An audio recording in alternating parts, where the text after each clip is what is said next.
ওং স্থাপকায় চ ধর্মস্য সর্বধর্মস্বরূপিণে অবতার বরিষ্ঠায় রামকৃষ্ণায় তে নমঃ। নমস্কার, আদাব, সস্ত্যাকাল।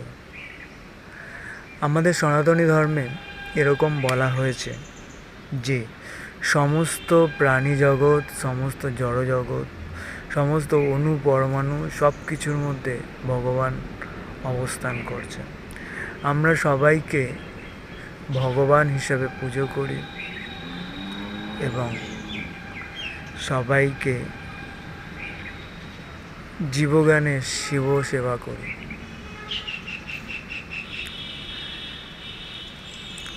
এই নিয়ম অনেকে মেনে চলেন, অনেকে চলেন না। এই ধর্মের কথা বহু গুণী জ্ঞানী মনীষীরা বলে গেছেন আমাদেরকে। কেউ আমরা মানি, কেউ মানি না, কেউ সমাজের আদর্শে মানি, সমাজের নিয়ম অনুযায়ী চলি, মানুষের নিয়ম অনুযায়ী চলি। কিন্তু এমন একটি ভিডিও, এমন একটা সংবাদ আমাদের চোখের সামনে বর্তমানে ভাসছে যে সেটাকে দেখে নিজেকে আর কন্ট্রোল করে রাখা যায় না। এই আদর্শে নিজেকে দাঁড় করিয়ে রাখা কিছুতেই সম্ভব হয় না। আপনারা দেখুন ভিডিওটা, কি হচ্ছে ভিডিওটা। রেস্তোরাঁর মালিককে মার অভিনেতা ও তৃণমূল বিধায়ক সোহম চক্রবর্তী। সূত্রের খবর, সোহমের শুটিং চলাকালীন রেস্তোরাঁর সামনে অভিনেতা এবং শুটিং ইউনিটের গাড়ি রাখা ছিল এবং মালিক দাবি করেছেন যে একটি পার্কিং খালি করতে বলে বচসা বাঁধে। সেই সিসিটিভি দেখুন কিভাবে গলা ধাক্কা দিচ্ছেন অভিনেতা এবং বিধায়ক তৃণমূল বিধায়ক সোহম চক্রবর্তী। মাটিতে ফেলে দেওয়ার পর তারপর লাঠি আর তারপরে কলার ধরে রেস্তোরাঁর মালিককে তুলে সপাটে চড় মারেন অভিনেতা বিধায়ক। সেই ছবি আপনারা দেখতে পাচ্ছেন। মাত্র বিন্দুমাত্র পরিচয় জানতে চাইলো না, কিছু চাইলো না। নিজে 7-8 জন বডিগার্ড নিয়ে আমাকে এইখানে এক ঘুষি মারলো। আংটি পরা ছিল, কেটে গেছে, অনেক আইস দিয়েছি। আমাকে জামা ছিঁড়েছে, এই জামা আমি এখনও পরে রয়েছি। তারপরে ওখান থেকে লাত মেরেছে, আমি এখানে ছিটিয়ে পড়েছি। আমার স্টাফরা আমাকে বাঁচাতে এলে তাদের উপরে অ্যাটাক করেছে 7-8 জন মিলে। ইভেন ওরা রীতিমতো তাণ্ডব চালিয়েছে। এক এক স্টাফকে, যারা কলকাতার ডিলাইটের টি শার্ট পরেছিল, তাদের খুঁজে খুঁজে রুফটপ থেকে শুরু করে বাইরে সব জায়গায় মারতে যাচ্ছে। কালকে পুলিশকে, ওনাকে অ্যারেস্ট করবে কি না, আমাকে পুলিশ থানায় নিয়ে যাচ্ছে। এটাই দেখুন, এটাই প্রশাসন কিভাবে চলছে। থানায় কিছুক্ষণ বসিয়ে আমাকে থানা থেকে ছেড়ে দিয়েছে। চোখের সামনে গুন্ডামু করে গেল একজন জনপ্রতিনিধি, একজন অভিনেতা। শুধু ওনার যদি স্টাফ আমার গায়ে হাত তুলতো, আমি বলতাম চিনছে না, জানছে না, মারছে। একজন ওনার এই হাত তোলাটা উচিত হয়নি। ওই অধিকার সংবিধানেও নেই। আজকে যদি কোনো রকম আমার স্টাফরা কোনো মিসবিহেভিয়ার করে থাকে, কোনো মনে করুন অপরাধমূলক কাজ করেছে, তাদেরকে লোকাল থানাকে ডেকে তাদের হাতে হ্যান্ডওভার করা উচিত ছিল। আইন হাতে তুলে নেওয়া উচিত হয়নি, যেটা সোহমবাবু করেছেন। দেখতে পেয়েছেন? কি মনে হচ্ছে? আমার তো দারুণ লাগছে। একটা হিরো খলনায়ককে পেটাচ্ছে, মেরে তার মুখের তক্তা পুরো চেঞ্জ করে দেবে। কি কিক, পুরো মারাদোনা ফেল। দারুণ করেছে না? ভালোই তো, আমি তো বলবো ভালো করেছে। আমার দলনেত্রীকে, আমার আদর্শের লিডারকে এরকম অকথা কুকথা বলা মারব না। কিন্তু হ্যাঁ, ওই সোম নামক কুত্তাটার সামনে যদি আমি থাকতাম, অর্থাৎ ওই হোটেল মালিকটা যদি আমি হতাম সেই দিন, ওই সোম যা করেছে হোটেল মালিকের সঙ্গে, ওই হোটেল মালিক যদি আমি হতাম আর আমার সামনে যদি সমস্ত টিএমসি, বিজেপি, হ্যানা ত্যানা পার্টির সমস্ত লিডার থাকতো, এমনকি সমস্ত মিলিটারি ফোর্সও থাকতো, আমি আমার হাতের 5টা আঙুল একসাথে জড়ো করতাম। গায়ে যত শক্তি থাকতো, এই শক্তি নিয়ে একটা একটা পাঁচ ওই সোমের নাক পাচিয়ে মারতামই মারতাম। সালা, আমি আমাদের টাকায় তুমি স্যালারি পাচ্ছ, আমরা তোমাকে ইলেকশনে নির্বাচন করিয়ে জয় করেছি, আমরা তোমাকে হিরো বানাচ্ছি, আর আমাদের উপরই অত্যাচার। এমন মারতাম মুখে, এই শুয়োরের পোদের মতো মুখটা হাতির পোদের মতো বানিয়ে দিতাম।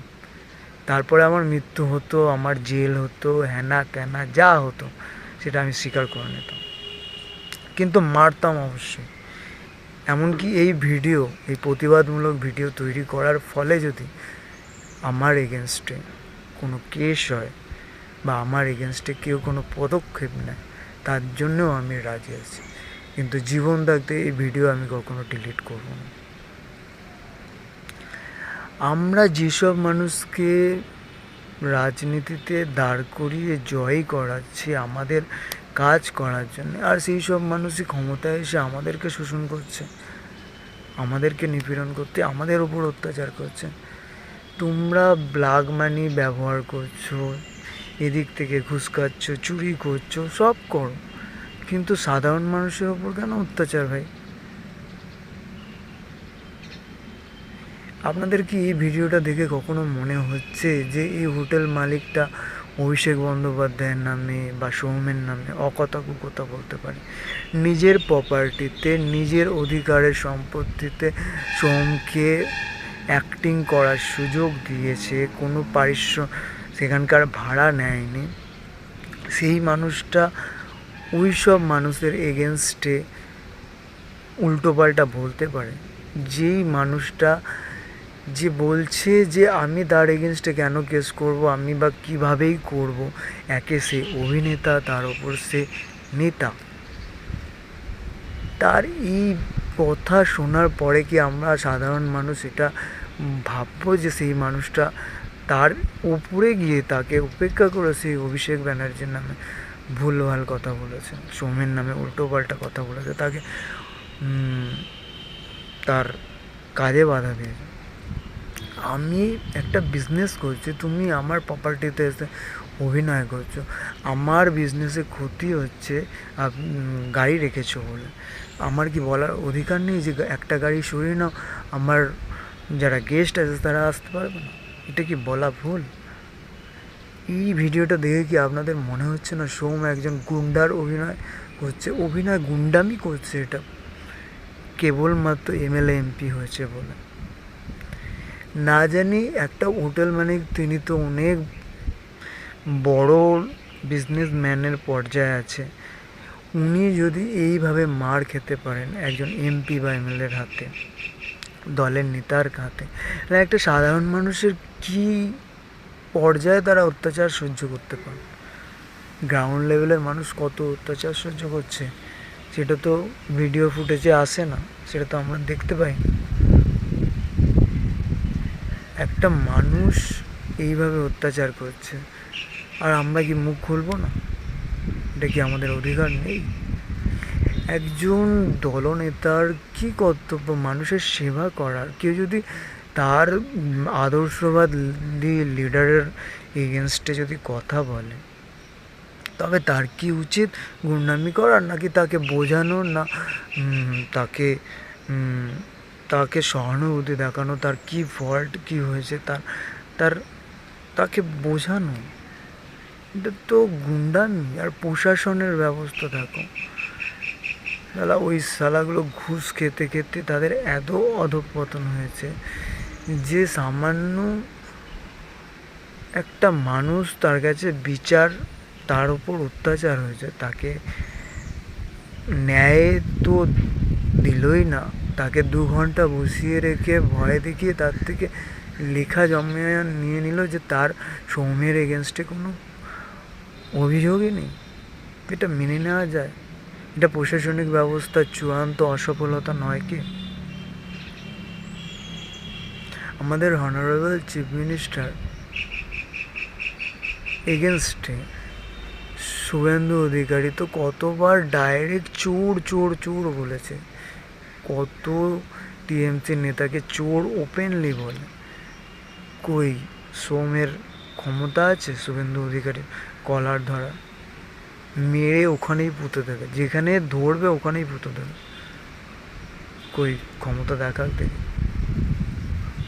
আমি তো ভিডিওটা যতবার দেখছি আমার মানে দেহের ভেতরে রক্ত ফুটে উঠছে। আমি তো অনুভব করছি এরকম কিভাবে সম্ভব একটা মানুষের উপর অত্যাচার করা। অনারেবল চিফ মিনিস্টার সন্দেশকালের ব্যাপার নিয়ে বলেছিলেন যে আমি কিছু জানি না, আমার কাছে কেউ দরখাস্ত লিখে অভিযোগ জানাননি। আপনার চোখের সামনে তো এই ঘটনা ঘটলো, আপনি দেখলেন সোম গুন্ডামি করলো, সে তার এমএলএর পাওয়ার এমপির পাওয়ার ব্যবহার করে একটা মানুষের উপর অত্যাচার করলো। আপনি কি এর এগেনস্টে ব্যবস্থা নেবেন? আপনি কি কিছু নিয়েছেন? আপনি কি তাকে দলচ্যুত করবেন, শাস্তি দেবেন? আমার দরকার নেই, অত কিছু আমার দরকার নেই। উনি একজন সিলেক্টেড মেম্বার।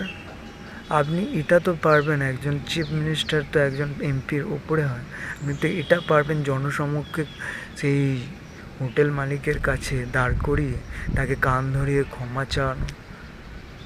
ভুল তো করেছে সোম, এটা তো আপনিও জানেন আমিও জানি, তর্কের খাতিরে হয়তো আপনি মানবেন না, কিন্তু এটা তো উচিত।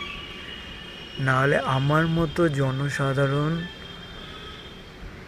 আজ মানুষ হিসেবে মানবিকতা আছে বলে চুপচাপ দাঁড়িয়ে আছি।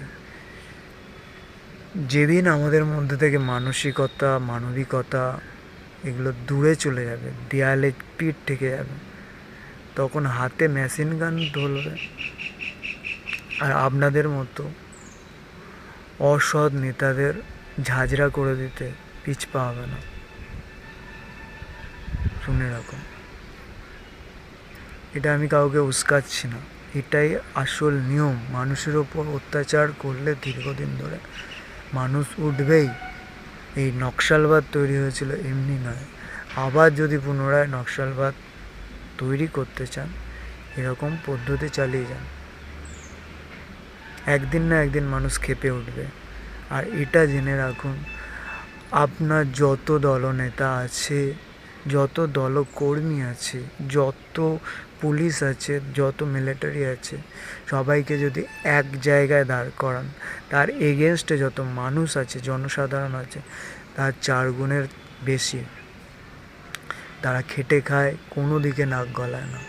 তারা যদি খেপে যায়, তবে আপনাদেরকে পায়ে পিষে মেরে দেওয়ার ক্ষমতা তারা রাখে। এখনো সময় থাকতে প্রশাসনকে শক্তিশালী করুন, নাহলে একদিন এরকম হবে যে আপনার চোখের সামনে আপনার ভাই, আপনার সন্তান, কর্মচারীরা মা বোনদের উপর অত্যাচার করবে। আপনি দাঁড়িয়ে থেকেও কিছু করতে পারবেন না। আপনি প্রশাসনের সাহায্য চাইবেন, প্রশাসনের অবস্থা এতটাই অধঃপতনে চলে যাবে যে আপনাকে সাহায্য করবে না। আর আপনি তো মাদার ইন্ডিয়া হতে পারবেন না, কারণ আপনার সিটের দরকার আছে। তাই বলছি, সময় থাকতে প্রশাসনকে শক্ত করুন, এটা আমার অনুরোধ। আপনি তো আজ আর পশ্চিমবঙ্গের দিদি নন, আপনি পশ্চিমবঙ্গের মায়ে রূপান্তরিত হয়েছেন। আর আপনার চোখের সামনে সাধারণ মানুষ এভাবে অত্যাচারিত হচ্ছে, আপনি এর কঠোর থেকে কঠোরতম ব্যবস্থা নেবেন না।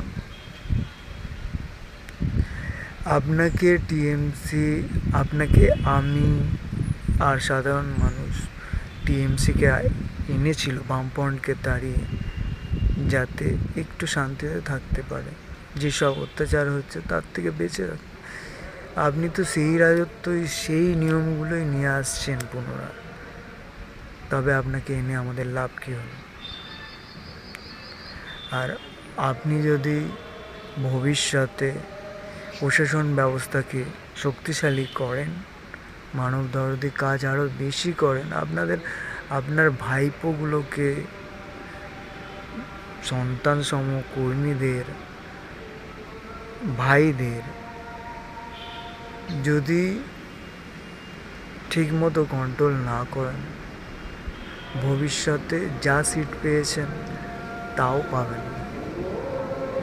যদি প্রধানমন্ত্রী হতে চান দেশের, যদি এই রাজ্য থেকে 42টা সিট পেতে চান, তবে অবশ্যই আপনাকে প্রশাসন ব্যবস্থাকে শক্তিশালী করতে হবে, সাধারণ মানুষের দুর্দশা দেখতে হবে।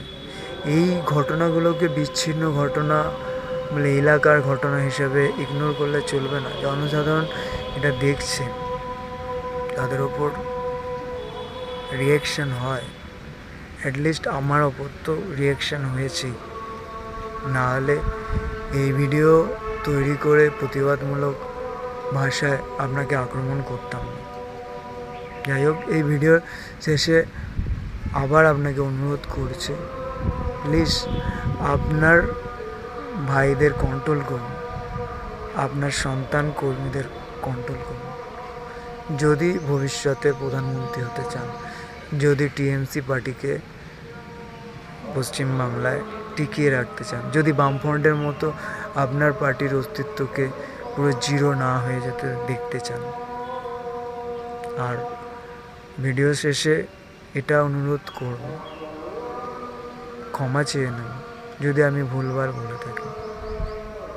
তবে হ্যাঁ, যেটা হচ্ছে সেটা ভুল হচ্ছে, এর এগেনস্টে ধীরে হলে তাড়াতাড়ি হলেও আপনার স্টেপ নেওয়া উচিত।